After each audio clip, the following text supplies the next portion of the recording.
திருவண்ணாமலை தீபமலையில் மண் சரிவு ஏற்பட்ட இடத்தில் மாயமான 7 பேரை தேடக்கூடிய பணி என்பது 2வது நாளாக நடைபெற்று வரக்கூடிய நிலையில் அங்கிருந்து கள தகவல்களை வழங்குவதற்காக செய்தியாளர் இஸ்லாம் இணைகிறார். இஸ்லாம், இப்ப இந்த மீட்பு பணிகள்ல என்ன மாதிரியான முன்னேற்றம் அப்படின்றது ஏற்பட்டிருக்கு? அங்கிருக்கு தற்போதைய களச்சூழல் என்ன? பெஞ்சல் புயல் ஏற்படுத்திய தாக்கம் திருவண்ணாமலை மாவட்டத்தையும் விட்டு வைக்கவில்லை. வட தமிழகத்தில் பல்வேறு பகுதிகளில் இந்த புயலினுடைய தாக்கம் இருக்கு. அந்த வகையில் திருவண்ணாமலை மாவட்டமும் கடந்த 2 நாட்களாக பெய்த மழையின் காரணமாக கடுமையாக பாதிக்கப்பட்டிருக்கு. அதிலும் குறிப்பாக நேற்று ஒரே நாளில் கிட்டத்தட்ட 20 சென்டிமீட்டருக்கும் அதிகமான மழைப்பொழிவு இந்த மாவட்டத்தில் இருந்திருக்கு.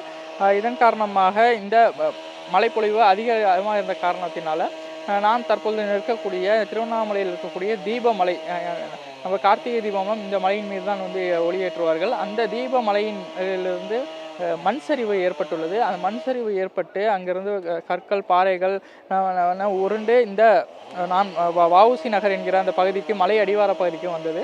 இந்த மண் சரிவின் காரணமாக இங்கே இருக்கக்கூடிய பல வீடுகளில் மண்ணால் மூடப்பட்டுச்சு. அதில் ஒரு வீட்டில் இருந்த 7 பேர், 5 சிறுவர்கள் உள்ளிட்ட 7 பேர் அந்த மண் சரிவில் சிக்கியிருக்காங்க.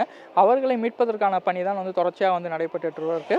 நேற்று மாலை இந்த மண் சரிவு நடந்தது முதலே அக்கம் பக்கத்தினர் உடனடியாக இங்கே இருக்கக்கூடிய மற்றவர்களை மீட்டனர்.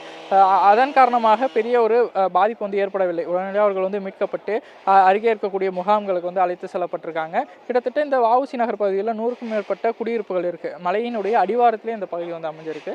100க்கும் மேற்பட்ட குடியிருப்பு இருக்கக்கூடிய நிலையில அந்த மண் சரிவினால் ஒரு சில வீடுகள் மட்டுமே கடுமையாக பாதிக்கப்பட்டிருக்கு. அதில் ஒரு வீடு தான் இந்த 7 பேர் சிக்கியிருக்காங்க. அவர்களை மீட்பதற்கான அனைத்து முயற்சிகளும் எடுக்கப்பட்டு வருது. அதிலும் குறிப்பாக இன்று காலை 6 மணி முதல் NDRF தேசிய பேரிடர் மீட்பு படையினர் காலை 6 மணி முதல் தொடர்ச்சியாக பல்வேறு நடவடிக்கைகள் ஈடுபட்டு இருக்காங்க. அது காரணம் இந்த பகுதி மிகவும் குறுகலான பகுதியாக இருக்கு. இந்த முக்கிய சாலையிலிருந்து இங்கு பெரிய வாகனங்கள் எதுவுமே உள்ளே கொண்டு வர முடியாத நிலை இருக்கு. அதன் காரணமாக அவர்கள் மனித சக்திகளை மட்டுமே பயன்படுத்தி அவர்கள் இந்த பணிகளை செஞ்சுட்டு இருக்காங்க. இது தவிர இந்த மரங்கள், கற்களை அகற்றுவதற்கான ரம்பங்கள் போன்றவற்றை பயன்படுத்தி அவற்றை அகற்றிட்டு இருக்காங்க. நாம் காட்சிகளை தற்போது பார்த்துருக்கோம்.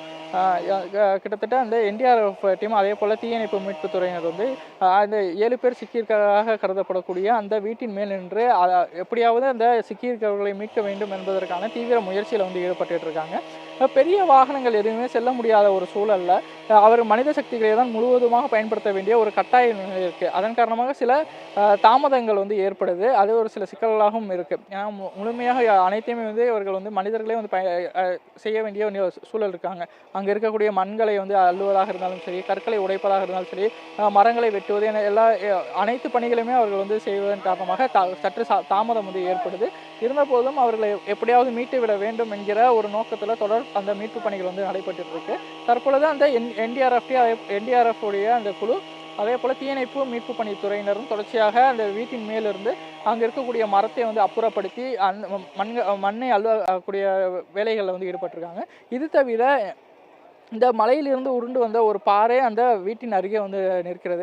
அது எந்த நேரம் வேண்டுமானாலும் விழுந்து விடலாம் என்கிற ஒரு சூழல் இருக்குது. தற்பொழுது நாம் கேட்டவரை அது விழுந்து விடாது. இருந்தபோதும் அதை அகற்றுவதற்கான முயற்சிகளையும் எடுப்பதற்கான ஒரு முடிவு எடுத்திருப்பதாக ஒரு தகவல் வந்திருக்கு. அது குறிப்பாக அவற்றை வெடி வைத்து தகர்க்கலாமா என NDRF டீம் ஆலோசனை செஞ்சுட்டு இருக்காங்க. அப்படி வெடி வைத்து தகர்க்கும் போது வேறு எந்த அருகில் இருக்கக்கூடிய குடியிருப்புகளுக்கும் எந்த ஒரு பாதிப்பும் ஏற்படாத வகையில் கூடுதலாக மண் சரிவும் ஏற்பட்ட வகையில் நடவடிக்கை இருக்க வேண்டும் என்பதற்காக அதற்கான சாத்தியக்கூறுகளை அவர்கள் ஆலோசனை செஞ்சுட்டு இருக்காங்க. தொடர்ச்சியான அனைத்து முயற்சிகளிலும் NDRF டீம், அதே போல தீயணைப்பு மீட்பு பணித்துறையினர் ஈடுபட்டு இருக்காங்க. இதுவரை அனைத்து துறை அதிகாரிகளுமே தொடர்ச்சியாக இந்த பகுதிகளை ஆய்வு செய்து இந்த மீட்பு பணிகளை துரிதப்படுத்த அனைத்து நடவடிக்கைகளையும் எடுத்துட்டு வராங்க. இப்போ மண் சரிவால் பாதிக்கப்பட்டிருக்கக்கூடிய, மூழ்கி இருக்கக்கூடிய அந்த வீடு அப்படின்றது காங்கிரீட் வீடா அல்லது கூரை வேயப்பட்ட வீடா? அது ஒரு கேள்வி. இப்போ வயநாட்டில் நிலச்சரிவு ஏற்பட்ட போது அங்கு பார்த்தோம், பல நவீன யுக்திகள் எல்லாம் கையாளப்பட்டு அங்கு மீட்பு பணிகள் எல்லாம் நடைபெற்றது. அது போன்ற உதவிகள் அப்படின்றது இங்கு கோரப்பட்டிருக்கா?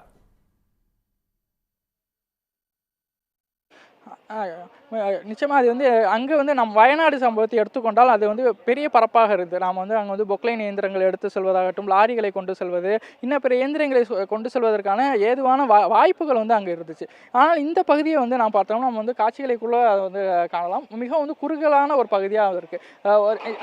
நாம் வந்து அந்த சிக்கியிருக்கக்கூடியவர்கள் வீட்டிற்கு செல்வதாக இருந்தாலும் கூட ஒருவர் தான் செல்லக்கூடிய ஒரு குறுகிய பாதையாக இருக்குது. எதிர்ப்புறத்தில் யாராவது வந்தால் நாம் காத்திருந்து செல்ல வேண்டும் அப்படிங்கிற ஒரு சூழல் இருக்கக்கூடிய ஒரு குறுகிய அளவிலான பாதையாக தான் இருக்குது.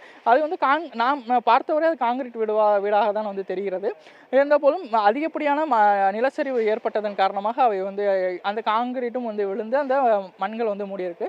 இப்போ வேறு எதுவும் வந்து நவீன இயந்திரங்களை பயன்படுத்த முடியுமா என்பதற்கான அனைத்து விதமான ஆலோசனைகள் வந்து மேற்கொள்ளப்பட்டு இருக்கு. குறிப்பாக வந்து இப்போ பொக்லைன் இயந்திரம் வந்து சிறிய அளவிலான பொக்லைன் இயந்திரம் வந்து கொண்டு வருவதற்கு கொண்டு வரப்பட்டிருக்கு. அதை வந்து அந்த பாதிக்கப்பட்டிருக்கக்கூடிய அந்த வீடுகளுக்கு எடுத்து செல்லக்கூடிய இதுலேயும் வந்து சிக்கல் இருக்கு. அது சிறியதாக இருந்தாலும் அந்த இயந்திரத்தையும் வந்து அங்கே வந்து கொண்டு செல்ல முடியவில்லை.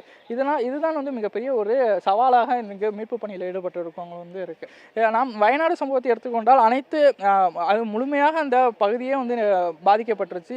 எளிமையாக மற்ற இது அதாவது இயந்திரங்களை கொண்டு செல்வதற்கு மற்ற ஜேசிபி போன்றவற்றை கொண்டு செல்வதற்கு வந்து வாய்ப்புகள் வந்துருச்சு. ஆனால் இங்கு அந்த ஒரு 3 வீடுகள் தான் வந்து கடுமையாக பாதிக்கப்பட்டிருக்கு. மற்ற வீடுகள்லாம் வந்து எந்தவித பாதிப்பும் இல்லை. இப்போ அப்படி இருக்கையில் அந்த வீடுகளை தாண்டி நாம் வந்து இயந்திரங்களை கொண்டு செல்வதில் வந்து பெரிய சிக்கல் வந்து அவர்களுக்கு வந்து ஈடுபட்டு இருக்கு. இருந்தாலும் மனித சக்திகளை வந்து முழுமையாக பயன்படுத்தி அவர்களை வந்து மீட்டு விடலாம் என்கிற ஒரு நம்பிக்கையோடு அவர்கள் தீவிர மீட்பு பணியில் வந்து இந்த NDRF வீரர்களும் அதே போல் தமிழக தீயணைப்பு மற்றும் மீட்பு பணித்துறை வீரர்களும் வந்து ஈடுபட்டு இருக்காங்க. 2வது நாளாக அங்கு மீட்பு பணிகள் அப்படின்றது தொடர்ந்து நடைபெற்று வருகிறது. நிச்சயமாக உள்ளே யாரும் சிக்கி இருந்தால் அவர்கள் பத்திரமாக மீட்கப்படுவார்கள் அப்படின்னு நம்பலாம். கள தகவல்களுக்கு நன்றி இஸ்லாம்.